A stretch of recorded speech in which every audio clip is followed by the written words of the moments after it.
एक जंगल में एक गीदड़ और गीदड़ी बड़े ही प्यार से रहते थे। गीदड़ अपनी गीदड़ी को बहुत चाहता था।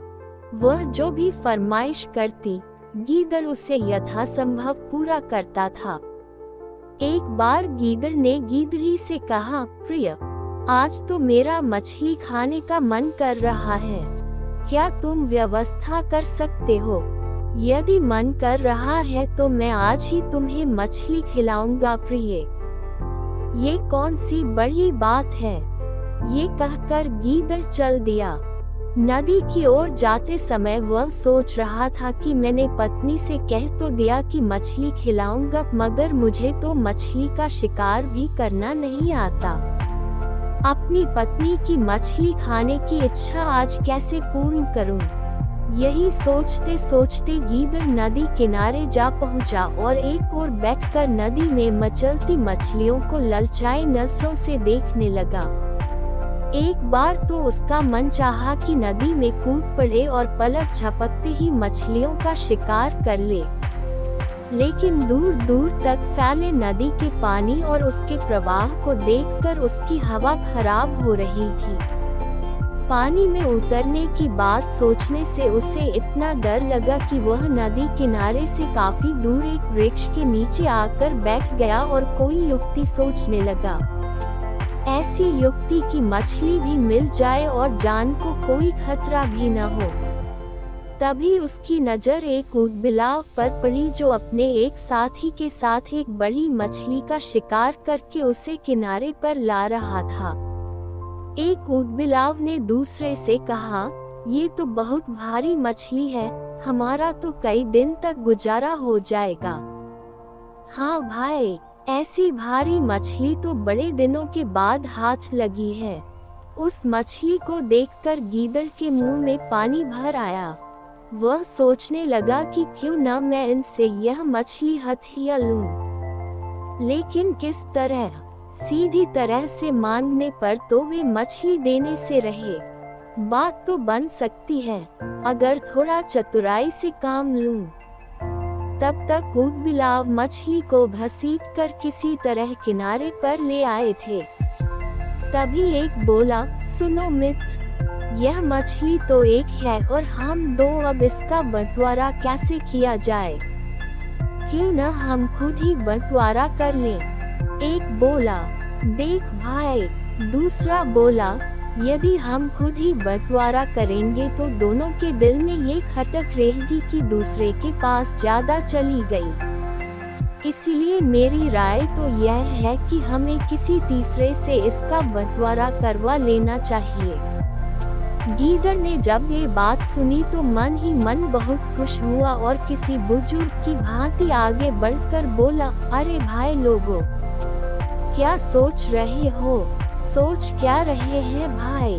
एक ऊदबिलाव बोला, बात दरअसल यह है कि हमने इस मछली का शिकार किया है। यह मछली तो एक है और हम दो हैं। हम सोच रहे हैं कि इसका बंटवारा कैसे करें। बंटवारा तो कोई तीसरा ही कर सकता है भैया। दूसरा ऊदबिलाव बोला, ठीक कहते हो भैया। देखो, अगर तुम ठीक समझो तो मैं तुम दोनों के बीच इस मछली का बंटवारा कर दूं। अपना तो काम ही दूसरों के फैसले करवाना है। कहो तो तुम्हारा भी झगड़ा खत्म करवा दूं। मैं तो यूं भी दूसरों को मुश्किल में पड़ा देख नहीं पाता। गीदड़ अब अपने रंग में आने लगा था। ठीक है भैया, अगर इसे ऐतराज न हो तो मुझे तो कोई ऐतराज नहीं है। मुझे भी कोई ऐतराज नहीं है भैया। वाह वाह, मित्रता हो तो ऐसी किसी ने ठीक ही कहा है कि एक ने कही, दूसरे ने मानी, कहे कबीर दोनों ज्ञानी। राजी राजी तो बड़ी बड़ी समस्याएं हल हो जाती हैं। और भोजन तो यूं भी सबको मिल बांट कर खाना चाहिए। एक दूसरे पर विश्वास करना चाहिए। प्रेम के सिवा इस संसार में रखा ही क्या है? तुम दोनों यही मेरा इंतजार करो, मैं अभी मछली काटने को कोई औजार ढूंढ कर लाता हूँ, ताकि हिसाब से बंटवारा किया जा सके। हाँ हाँ भैया, जाओ, हम यही बैठकर तुम्हारा इंतजार करते हैं। गीदड़ ने नदी की ओर आते वक्त एक किसान को देखा था जो अपने खेत के किनारे चारपाई पर लेटा फसल की रखवाली कर रहा था। उसके पास ही चारपाई पर एक लाठी और दरांती रखी थी। भागता भागता गीदड़ वहीं पहुंचा। किसान सो रहा था।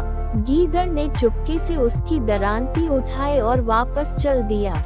वाह, मिल गया औजार, अब बन जाएगा अपना भी काम, गीदड़ बोला।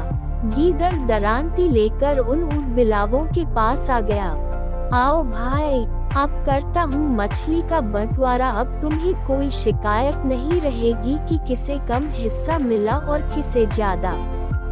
गीदड़ ने मछली के 3 टुकड़े किए।